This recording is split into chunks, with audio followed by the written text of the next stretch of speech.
Hello, I'm Cedric Woods, Director for the Institute for New England Native American Studies, and this is a brief overview of the case study related to Native Americans in the Commonwealth for the Boston Public Schools Ethnic Studies Project. Our case study focuses on three main themes. One is the harm caused by Native mascots and the resistance from Indigenous communities to push back against the ongoing existence of these mascots and for their elimination. The second is the erasure that occurs via the glorification and centering of Christopher Columbus and Columbus Day. Our case study focuses on the harm caused by Indigenous peoples, the silencing of Indigenous voices, and the problematic nature of Columbus as an individual who starts the slave trade of Indigenous peoples, taking Indigenous peoples back to Europe in all three of his voyages and disposing of them as a way to make profit via Indigenous bodies. Lastly, we also look at the state seal and the role it plays in Indigenous erasure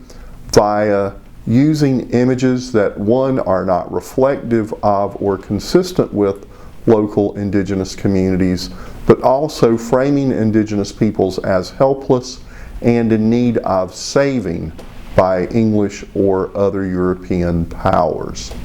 We hope that you take a look at these and also want to underscore that, particularly with the state seal, you can see it not only at the Commonwealth Museum, but also on state flags across the state, all over the place, graduation diplomas from state universities, and also at the old State House.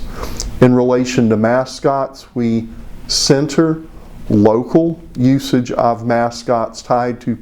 professional sports teams at Fenway, at Nickerson Field, and also even at many high schools as well. The videos that you see are perspectives from local Native communities, Indigenous leaders, representatives of Native nonprofit organizations, and non-Indigenous allies pushing legislation to eliminate Native mascots in the Commonwealth. We also have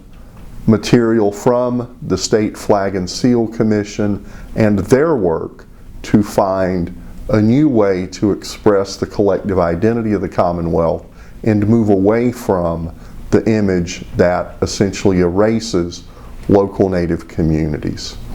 Last but not least, the ongoing struggle against Columbus Day is a very real one, also tied in with legislation locally,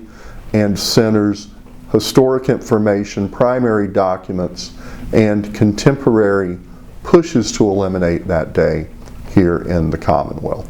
Thank you, and I look forward to hearing from you about your engagement with our material.